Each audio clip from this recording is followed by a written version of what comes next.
প্রিয় বন্ধুরা, সবাইকে শুভেচ্ছা জানাচ্ছি। আমি তারিকুল হাসান। আজকে আপনাদের সাথে আমি যুক্ত হয়েছি একটা পলিনেট হাউজিং থেকে।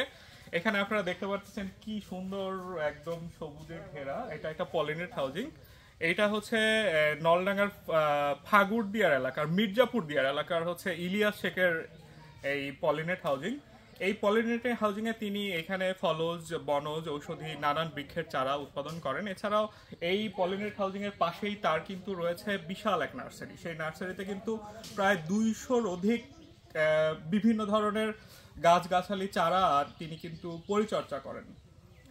এর পাশাপাশি তিনি কিন্তু এই পলিনেট হাউজিং এর পিছনে কিন্তু মিশ্র চাষ করেন। সেখানে একটা লাউয়ের বাগানে আমরা গিয়েছিলাম। সেখানে কিন্তু উনি লাউয়ের পাশাপাশি হচ্ছে মূলা, পুঁইশাক, বেগুন চাষ করতেছেন। আসলে লাউগুলো যে বাগানে ধরেছিল সেগুলো কিন্তু একদম দেখার মতো ছিল। তো এইখানকার যে ইলিয়াস শেখ, ওনার সাথে আমাদের কথা বলার সুযোগ হয়েছিল। তিনি কিন্তু মানে একজন বৃক্ষপ্রেমী মানুষ। তিনি কিন্তু পড়ালেখাকালীন সময় থেকেই কিন্তু এই নার্সারি পেশার সাথে যুক্ত হয়ে যান। তার এই পেশাতে যুক্ত হওয়ার পর বিভিন্ন বাধা বিপত্তি আসে, সেগুলো কিন্তু তিনি অতিক্রম করে আজকে কিন্তু তিনি তার সমাজে, তার এলাকায় একজন সফল উদ্যোক্তা হিসাবে পরিচিতি পেয়েছেন।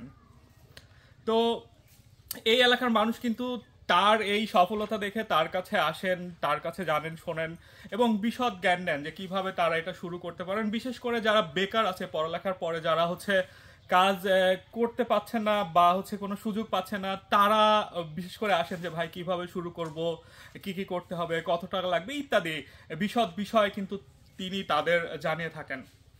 তো একটু মিশ্র চাষ সম্বন্ধে বলি। তিনি যে মিশ্র চাষ করেন সেটা কিন্তু আসলে এই এলাকায় দারুণভাবে মানে আলোচিত হয়েছে এবং এইখানকার যারা সংশ্লিষ্টরা আছেন এই পেশার সাথে, তারাও কিন্তু তার কাছে এসে পরামর্শ নেন যে আসলে কিভাবে এত ফলন পাওয়া যায়। মানে নতুন জাত, বিশেষ করে মানে শীতকালীন লাউটা তিনি এই সময়ই হচ্ছে, বা শীতকালীন যে সবজিটা এই সময় তিনি হচ্ছে বাজারের চাহিদা মিটায়, মানে এলাকার চাহিদাও কিন্তু মেটাচ্ছেন।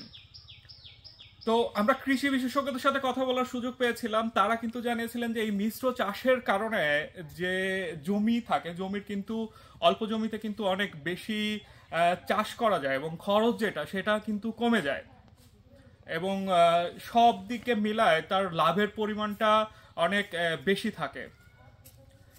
আসলে এই যে এখন যে জায়গাটায় দাঁড়িয়ে আছে এটা হচ্ছে পলিনেট হাউজিং। এইখানে কিন্তু অনেক ধরনের গাছের চারা কিন্তু আছে। এখানে বেগুনের চারা আছে, মরিচের চারা আছে, তারপরে এইখানে হচ্ছে করলার চারা আছে, পেঁপের চারা আছে, পুঁই শাকের ছোট ছোট গাছ আমরা দেখতে পাচ্ছি। এছাড়া ওই পাশে হচ্ছে কিন্তু বিভিন্ন ধরনের ঔষধি গাছ, বনজ গাছগুলো আছে। মানে সব কিছু মিলায় মানে এমনি ঘুরতেও আসতে পারবেন, মানে চোখ জোড়ানো দৃশ্য, ভালো লাগবে।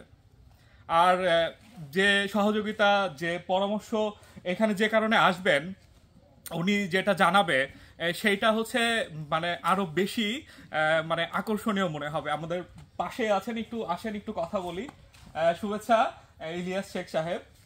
ধন্যবাদ আপনাকে। একটু বলবেন যে আসলে এই যে বিশদ পরিকল্পনা, এটা আসলে কিভাবে শুরু করলেন, কিভাবে বাস্তবায়ন করলেন, এই বিষয়ে একটু যদি জানাতেন সবাইকে। আসলে 3 বছর হলো আমি কৃষি পেশায় ওতপ্রোতভাবে জড়িয়ে গেছি। আগে আমার অন্য একটা পেশা ছিল, মুদির দোকান আমি করতাম। কৃষি আমার ছোট থেকেই আসলে পছন্দ, এই কারণে আমি কৃষির পেশায় ধীরে ধীরে চলে আসছি। শখের বশে করতে করতে এখন আমি পেশায় রূপান্তরিত হয়েছে আমার এই পেশাটা। এখন আলহামদুলিল্লাহ কৃষিটা আমার খুব ভালো সাপোর্ট পাইছে। আমি বিভিন্ন থেকে আমি সাপোর্ট পাইছি, যদিও আমার ফ্যামিলি থেকে, আমার কৃষি অফিস নলডাঙ্গা যে উপজেলা কৃষি অফিস, তারা আমাকে অনেক সাপোর্ট করছে। আপনার সম্বন্ধে অনেক কথা কিন্তু আমি ইতিমধ্যে দর্শকদের বলেই দিয়েছি। আপনার কাছে বিশেষভাবে জানতে চাই এখানে কি কি জাতের চারা আপনি উৎপাদন করেন এবং কি কি বনজ বৃক্ষ, কি কি ফলজ বৃক্ষ, কি কি ঔষধি বৃক্ষ আপনার নার্সারিতে আছে, এইটা একটু যদি জানাতেন। আমাদের এই নার্সারিতে, আমার নার্সারির নাম আগে বলি, মনসুয়ান nursery and polynet house agro আমার প্রতিষ্ঠানের নাম।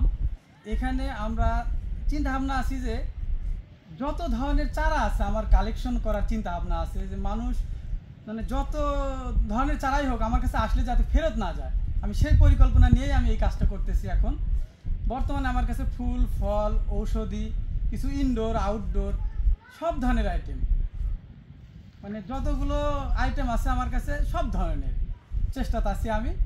কম বেশি হয়তো দুই কিছু নাই, কিন্তু মোটামুটি আমার কালেকশন সবগুলো অলরেডি হয়ে গেছে। আরেকটা গুরুত্বপূর্ণ বিষয় যেটা মনোযোগ আকর্ষণ করা দরকার, যে বিভিন্ন বাধা বিপত্তির বিষয়টা আসে, সেইটা কিভাবে অতিক্রম করলেন, কিভাবে পথ চলতেছে, কিভাবে ব্যবস্থাপনা করতেছেন আর কিভাবে পরিচালনা করতেছেন, এই বিষয়টি। আসলে প্রত্যেকটা কাজে বাধা থাকবেই, তারপরেও আপনাকে পরিশ্রম দিয়ে সৎভাবে এগুতে হবে। যদি আগাইতে পারেন তাহলে আপনি সফল। আর যেটা আমি হয়েছি, মিউট কথা হলো, আমি অনেক বাধা বিপত্তি অতিক্রম করে এখানে আসছি। আমাকে অনেকে বলছে যে এই ছেলেটা আসলে কি করবে, আসলে বলতে পারি না। সব কিছু বাদ দিয়ে সে কৃষির সাথে এমন ধরনের মানে করতেছে যে আসলে এগুলো সবার কাছে বোধগম্য না। সব কাজ ফেলে রেখে আমি একটা কাজে, যে কোনো একটা প্রোগ্রাম হলে কৃষির, আমি ওখানে চলে যাই। এগুলো অনেকের চোখে আসলে একটা সত্যি কথা বলি যে আমাকে এমন একটা লোক বলছিল যে তোমার শুধুমাত্র এই ফেসবুকে ছবি দিয়েই তুমি মনে করতেছো যে আমি অনেক কিছু হয়ে গেছি। আসলে তুমি ওই পর্যন্ত এখনো উঠো নাই, উঠতে পারবে না। যেদিন উঠবে সেদিন আমাকে বলো। এরকম একটা কথা আমাকে বলছিল, ওই কথাটা আমি এখনো স্মরণ করি যে আল্লাহ আমাকে মনে করে যে ওই সময় আমাকে এখন পৌঁছে দিছে। যে এখন আমি যতটুকু সফলতা পাইছি আল্লাহর রহমতে, আমি আল্লাহর কাছে সন্তুষ্ট। প্রিয় দর্শক বন্ধুরা, আপনারা কিন্তু শুনতেছিলেন যে উনি কিন্তু কি সুদৃঢ়ভাবে তার মনোবলের কথা ব্যাখ্যা করতেছিলেন। আসলে একটা বিষয় কিন্তু বলা দরকার, যে মানে কেউ কিন্তু আসলে আপনার ঘরের চাল কিন্তু কিনে দিতে আসবে না, আর আপনিও কিন্তু ঘরের চালের জন্য কিন্তু আরেকজনের কাছে যে হাত পাততে পারবেন না। তো যে যাই বলুক, সমাজের নানান লোক নানান কথা বলুক, আপনার উপার্জন কিন্তু আপনাকে করতে হবে, আপনার পরিবার পরিচালনার দায়িত্ব কিন্তু আপনাকে নিতে হবে। তো বেশি কথা না বাড়াই, আমি ইলিয়াস শেখকে শুভেচ্ছা এবং তার মঙ্গল কামনা করছি, পাশাপাশি আপনাদের সবার সুন্দর সমৃদ্ধ জীবন কামনা করে বিদায় নিচ্ছি। সালাম আলাইকুম।